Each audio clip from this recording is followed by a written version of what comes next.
回头来看这届的520加特别，这是有史以来头一届总统伫个固定的古迹台北宾馆来举办就职的典礼。总统是换一套替补式的西装的外套，看起来是低调、干练、端庄佮稳重。受到疫情的影响，参加的来宾只有200多人，包括防疫五月天、防疫五月天在内的22个防疫国家队的成员，嘛受到邀请到场观礼。总统嘛特别来点名到医护人员、药师、邮差、超商的店员、客停车的司机，每一位拢是英雄。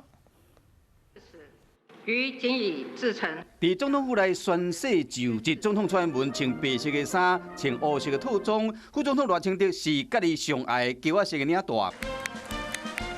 到台北宾馆发表就职演说，总统换朴色的西装外套，以服装调性维持一贯的格调，无失隆重。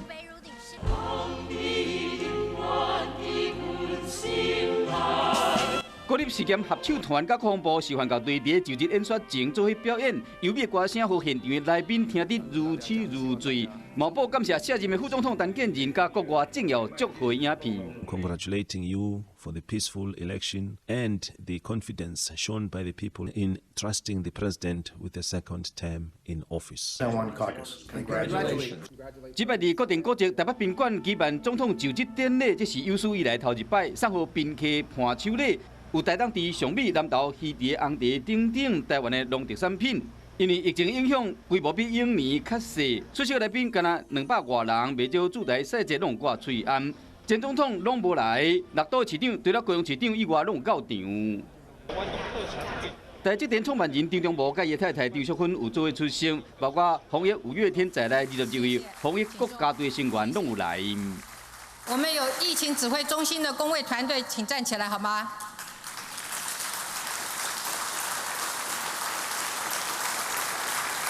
请坐，谢谢。